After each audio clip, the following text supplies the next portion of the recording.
We meet a boy named Paul Fisher. He and his mom, just him and her, have moved to Tangerine. Dad and brother are in Tangerine. Eric Fisher, Paul's big brother. Paul feels him like no other. Football star for Lake Windsor Downs. With his foot the ball he pounds. Paul Fisher, he's not stupid. Looked in an eclipse when he was a kid. Soccer star for Lake Windsor Downs. Wears Coke bottle glasses and kids sneer down. His mom filled out an IEP that branded Paul Fisher as blind as could be. The soccer coach said he could not play, so Paul sat down and cried that day. His friend Joey Costello plays too. This Paul's brother Eric knew. Mike Costello, Joey's brother, his luck was down, oh what a bother. Back up QB to Antoine Thomas. He'd not play, I'm being honest. Antoine Thomas was the whole show, but Eric Fisher's kicking now. Mike Costello, oh poor fellow, he had no time to utter a bellow. As the pole he was leaning on was zapped by lightning and he was gone. Joey and his family, they mourned, while Joey's shoe-stealing antics were scorned. Eric and Arthur, Eric's new goon, made fun of Mike all too soon. Natural disasters are understated. Even a sinkhole barely gets rated. However, when a school goes down into the abyss, it's the talk of the town. Paul Fisher, he saw a blessing that day, one that might make him able to play. Many kids to relocate. Paul saw it as heaven's gate. He changed to a new school where the soccer is pretty cool. With no IEP, he joined the team, and miracles do happen, it seems. Paul and his team get on the bus. The whippoorwills are taunting us. They played the game all fair and clean, but Palmetto Middle way dirty and mean. The score remained at 0-all. At halftime, neither team did fall. Resume the game and play the same, but with more fury and more flame. A penalty shot unfairly awarded brought the whippoorwills' feet weaponed and sworded. They celebrated and went back to midfield. The defense formed an unbreachable shield. However, the War Eagles fans were not seated. The War Eagles were not easily defeated. They rallied their players with two final charges. Palmetto, big as slow-moving barges. One goal scored by Maya. Paul saying, hey, I'm slipping by ya. Second scored by Victor Cruz. Was a shot that made Palmetto lose. Next was Eric's first football game. Nothing special, score 36-16. Now it was Eric's big chance to kick. A chance so good it makes me sick. As he prepared, a plot was afoot. His jersey the only not covered in dirt. As he kicked and one took the ball and scored. If not for Eric, the crowd would have been bored. For Eric, this was a total nightmare. He kicked the ball, but hit only air. The boy went flying, leveled out like a keel, and fell like he slipped on a banana peel. This shame was the talk of the town. All sports news consumed by lake winds or downs. But this was not all that news had on hand. The tented house robberies took their first stand. Mysterious thieves took the lead and stole from bug-tented houses with speed. Their case was unsolved, many things stolen. People's wallets no longer swollen. School and soccer and all that went well. And though his friendship with Joey fell, Paul helped Tino and Louis in the Tangerine fields, slicing little holes in irrigation tubes till he yields. Paul nearly passes out, but he's taken inside the Quassinet hut. Out of the sun till his fever yields, all from working in the Tangerine fields. Paul Fisher's soccer team go undefeated, no matter if they were elbow-kneed or cleated. This record was not matched, only closely copied. Lake Windsor 9 wins, no losses, but they do need to step up their game, 'cause Lake Windsor has one tie. If they don't win, their glorious hopes will die. So play starts out with War Eagles wounded. Victor is out and the challenge is sounded.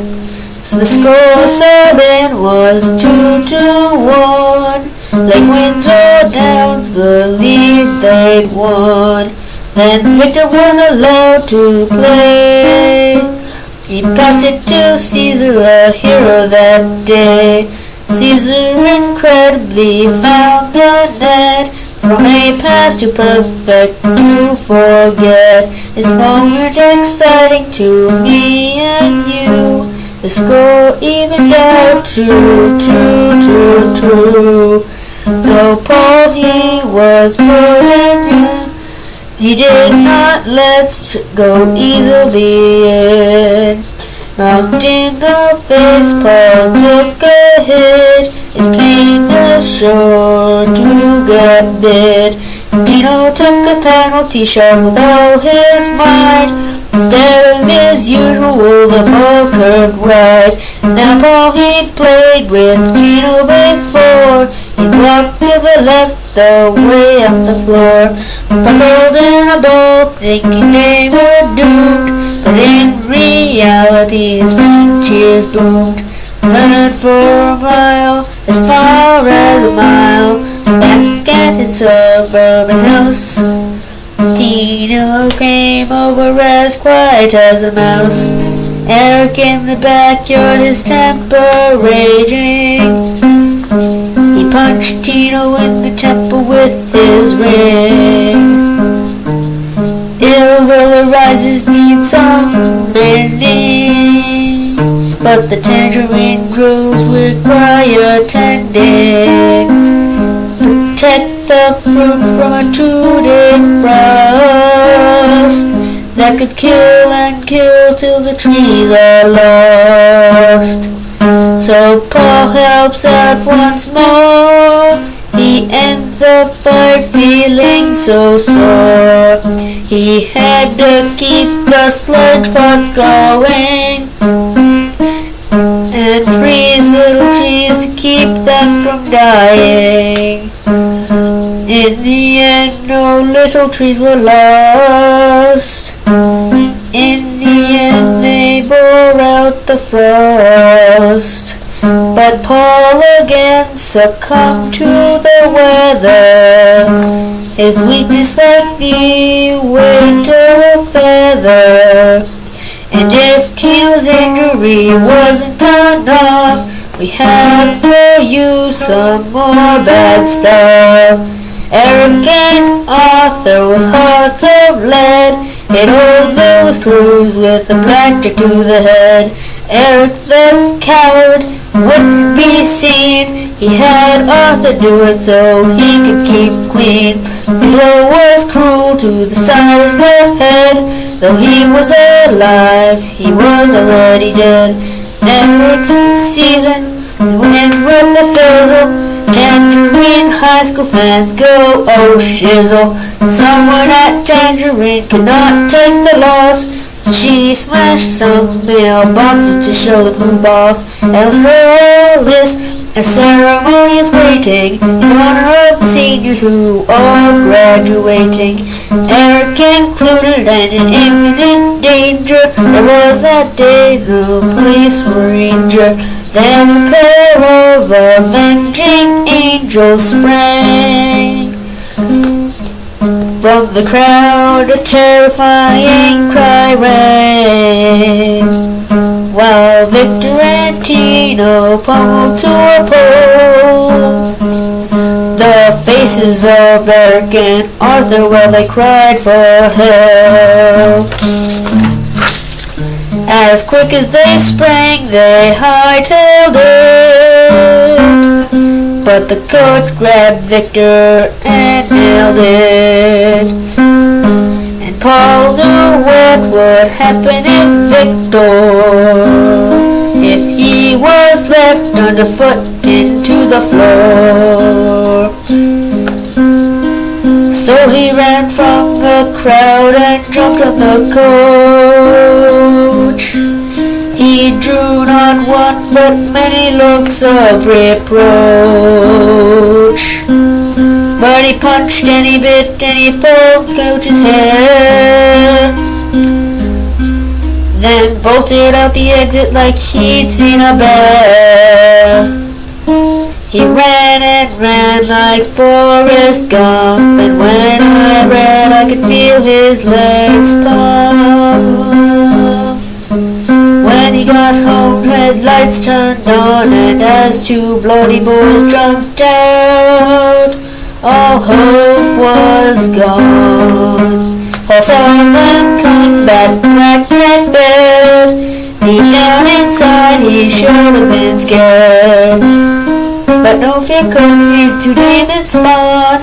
As he said, I'm not afraid of you, Eric, come on. All he did was make fun of Paul and all his friends, and bolstered it up with maiming threats.